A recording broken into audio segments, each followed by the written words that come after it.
Hello everyone, Bablu ఎప్పుడు చూసినా చేతిలో ఏదో ఒకటి పట్టుకొని గాలి ఊపుకుంటూనే ఉంటాడులేండి. సో ఈ రోజు మేము ఎక్కడికి వెళ్తున్నాం తెలుసా? ఆర్కే బీచ్ ఇంకా కైలాసగిరి చూడడానికి అయితే వెళ్తున్నాం. మేము చాలా ఇయర్స్ అయిపోయింది అనమాట నేను బీచ్ ఇంకా కైలాసగిరికి వెళ్ళి. బబ్లుకి అయితే ఇదే ఫస్ట్. ముందుగా మా అత్త లంచ్ కి పిలిస్తే ముందుగా లంచ్ కి వచ్చాము. మేము తిని స్టార్ట్ అయిపోవాలి. ఇంకా అంటే ఇక్కడ లంచ్ చేసి ఇంకా ఆఫ్టర్నూన్ అలా స్టార్ట్ అయిపోతాం. మేము మళ్ళీ లేట్ అయిపోతుంది కదా నైట్. ఎంట్రన్స్ లో డాగ్ చూసి అయితే నేను భలే భయపడిపోయాను అనమాట ఒక్కసారికి. ఆ వీడియో ఉంటే పెట్టేదాన్ని, బట్ సరిగ్గా రాలేదు క్లారిటీగా, సో అందుకే పెట్టలేదు నేను. తర్వాత మా పిన్ని వాళ్ళు కూడా వస్తారు, అందరం కలిసి అప్పుడు స్టార్ట్ అవుతాం. పిన్ని వాళ్ళు కూడా వచ్చేసారనమాట, ఇంకా అందరం కలిసి స్టార్ట్ అవుతాం. మా పిన్ని కూడా హాయ్ చెప్తుంది, చాలా హ్యాపీగా ఫీల్ అవుతుంది అనమాట, చాలా ఎక్సైట్మెంట్ గా. మేమైతే అప్పుడప్పుడు కలుస్తూ ఉంటాం, కలిసినప్పుడు మాత్రం రచ్చే ఉంటది.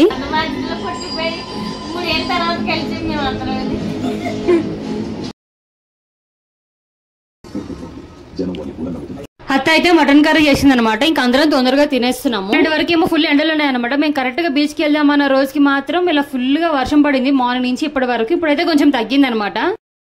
హలో ఎవ్రీవన్, ఈ రోజు అయితే మేము ఎక్కడికి వచ్చామో తెలుసా? వైజాగ్ బీచ్ కి వచ్చాము అనమాట. బబ్లుకి అయితే నేను ఫస్ట్ టైం చూపిస్తున్నా వైజాగ్ బీచ్. ఆయన ఎక్స్ప్రెషన్స్ కూడా నేను పెడతాను. తను మా చెల్లి, మా పిన్ని వాళ్ళ కూతురు అనమాట. ఇంత ఎండల్లో కూడా టీ తాగే వాళ్ళు ఎవరన్నా చూడకపోతే ఇక్కడ చూడండి అనమాట. ఎంత ఎండగున్నా సరే మన టీ సంఘం అనమాట వీళ్ళందరూ.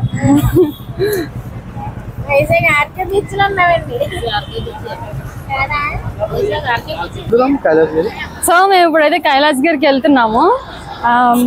ఎందుకంటే ఇప్పుడు ఎండగా ఉంది కాబట్టి ఈవినింగ్ వచ్చేసరికి ఈవినింగ్ బాగుంటుంది కదా, సో అందుకని ఫస్ట్ కైలాసగిరికి వెళ్ళి అక్కడ నుంచి రిటర్న్ వస్తాం అనమాట. ఆర్కే బీచ్ విజిట్ చేసి చాలా ఇయర్స్ అయిపోయింది అనమాట. ఇదిగో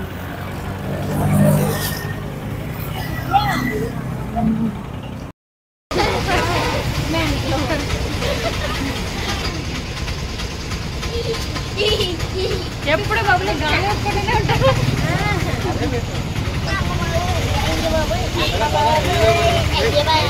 ఇక్కడ లొకేషన్ చూడండి ఎంత బ్యూటిఫుల్ గా ఉందో. ఆర్కే బీచ్ మాత్రం అప్పటికన్నా ఇప్పుడు చాలా బ్యూటిఫుల్ గా ఉంది. కైలాసగిరి కొండపైన ఎక్కడానికైనా అయితే మేము రోప్ ఎక్కడానికి అయితే రెడీగా ఉన్నాము. మేము ఫస్ట్ టైం రోప్ ఎక్కుతున్నాము, చాలా బాగుంది.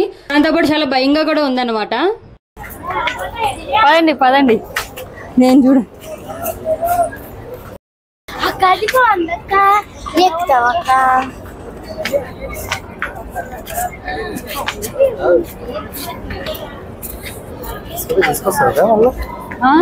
ఒక సైడే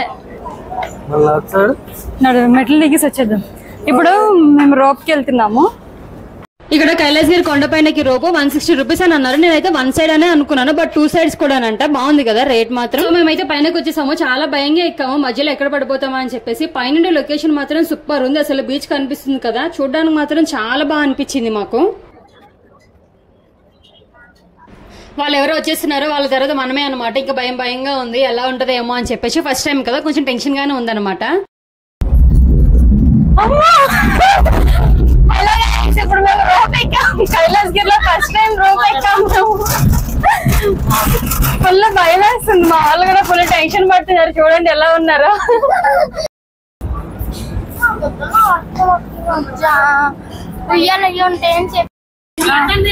విన్ని, నీ ఫస్ట్ టైం రోప్ ఎక్స్పీరియన్స్ ఎలా ఉంది చెప్పు. ఫస్ట్ టైం రోప్ ఎక్స్పీరియన్స్ ఎలా ఉంది చెప్పు. భయం వేసిందా? భయం వేసింది, ఫస్ట్ టైం కదా, భయం వేసింది. ఫస్ట్ టైం కదా, చాలా భయం వేసింది. నువ్వు మాట్లాడక ఒకసారి మాట్లాడు. ఫస్ట్ టైం నీ రోప్ ఎక్స్పీరియన్స్ ఎలా ఉంది చెప్పమ్మా కైలాసగిరిలో. ఫస్ట్ టైం ఎక్కాను, నేను ఎక్కేటప్పుడు అయితే నేను చాలా భయపడిపోయాను, ఎలాగుంటుంది ఏమోనే.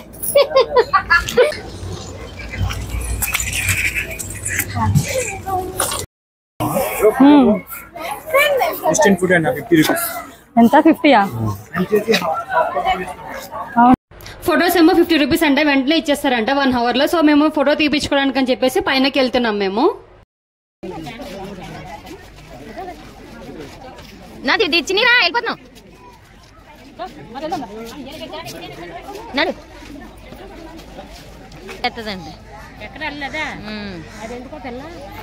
కైలాసగిరి అంటే మనకు ముందుగా గుర్తొచ్చే శివపార్వతులు అనమాట. అక్కడ నుంచి వచ్చే వాటర్ అంతా బ్యూటిఫుల్, చాలా బాగుంటుంది కదా, ఒకసారి చూడండి. ఎక్కడ చూసినా అందరూ విజిట్ చేసేదానికన్నా ఫోటోషూట్ కి ఎక్కువ ప్రిఫరెన్స్ ఇస్తున్నారు. ఇక్కడ ఎక్కడ చూసినా గానీ అదే ఉన్నారు. ఇంకా నేను కూడా కొన్ని ఫొటోస్ అండ్ రీల్స్ కూడా చేశాను. అవి నేను ఇన్స్టాగ్రామ్ లో పోస్ట్ చేశాను, తప్పకుండా చూసేయండి. మరి ఇంకా యూట్యూబ్ షార్ట్స్ లో కూడా నేను చాలా అయితే పోస్ట్ చేస్తున్నాను. అప్కమింగ్ వీడియోస్ లో అయితే ఉంటాయి, చూడండి తప్పకుండా. మార్నింగ్ ఫుల్ వర్షం పడింది కదా, ఇప్పుడు మాత్రం ఫుల్ ఉమ్మరేస్తుంది, ఫుల్ చెమటలు కక్కేస్తున్నాయి. మాకైతే ఎంత మబ్బుగా ఉన్నా గానీ ఫుల్ గా చెమటలు పట్టేస్తున్నాయి మా అందరికీ. అయితే కైలాసగిరిలో ఇప్పటికీ ఫుల్ ఎంజాయ్ చేసేసాం అనమాట. చాలా సేపు అయింది మేము వచ్చి, చాలా సేపు అయితే ఆడుకున్నాము. పెద్ద చిన్న తేడా ఏం లేకుండా ఉయ్యాల్లో కూడా ఆడుకున్నాము. ఇంకా బీచ్ కి లేట్ అయిపోతుంది. So let's go RK beach. RK beach కి వచ్చేసాం అనమాట. ఇంకా ఫుల్ ప్రశాంతంగా అనిపించింది. నైట్ టైం కదా, చాలా బాగుంది. ఎప్పుడు నైట్ టైం రాలేదు, ఇదే ఫస్ట్ టైం నైట్ టైం చూడడం. అయితే కైలాసగిరిలో ఎక్కువసేపు ఉండిపోయాం కదా, ఇంకా బీచ్ కి వచ్చేసరికి చాలా లేట్ అయిపోయింది అనమాట. పైగా బస్సెస్ కూడా లేవు. మేము ఏం చేసామంటే బస్ పాసెస్ తీసేసుకున్నాము. ఇంకా బస్ పాస్ తీసుకున్నందుకు ఇంకా తప్పుతుందా, బస్ కోసం వెయిట్ చేసి ఇంకా లాస్ట్ కి ఆటోకే వచ్చేసాము. ఇంకా లాస్ట్ కి మేము బీచ్ లో నుంచి నడుస్తుంటే చిన్న చిన్న పీతలు అనమాట కాళ్ళ పైనుంచి వెళ్ళిపోతున్నాయి. ఫుల్ భయం వేసింది. చాలా సేపు రీల్స్ చేసుకుంటూనే ఉన్నాము ఎంజాయ్ చేసేదానికన్నా. మా వాళ్ళు అయితే నాకు కెమెరా పట్టుకోవడానికే ఉన్నారు వాళ్ళందరూ. అమ్మ చూడండి, బీచ్ చూడగానే ఒక్కసారి చిన్నపిల్ల అయిపోయి ఆడుకుంటుంది అనమాట. ఇంకా ఈవినింగ్ ఇంటికి వచ్చేసరికి అయితే ఒక 10 అయిపోయింది అనమాట. అత్త వాళ్ళేమో డిన్నర్ కి పిలిచారు. మేము అందరం కలిసి ఈవినింగ్ ఇంటికి వచ్చామన్నమాట. నైట్ ఇంటికి వెళ్ళి ఫ్రెష్ వద్దాం అనుకున్నాం కానీ మళ్ళీ ఇప్పటికి చాలా లేట్ అయిపోయిందని చెప్పేసి డైరెక్ట్ గా ఇంటికి వెళ్ళకుండా అత్త వాళ్ళ ఇంటికి వచ్చి లంచ్ చేసి ఇంకెళ్ళిపోదాం అని చెప్పేసి ఉన్నాం అనమాట. మేము చూడండి అందరూ డీప్ డిస్కషన్ ఉన్నారనమాట. నాకు ఏం చేయాలో అర్థం కాక పక్కన నుంచి నేనైతే వింటున్నాను నేను సైలెంట్ గా. మీకు ఈ వ్లాగ్ నచ్చినట్లయితే లైక్ చేయండి, షేర్ చేయండి, సబ్స్క్రైబ్ చేయడం అస్సలు మర్చిపోకండి. Bye bye.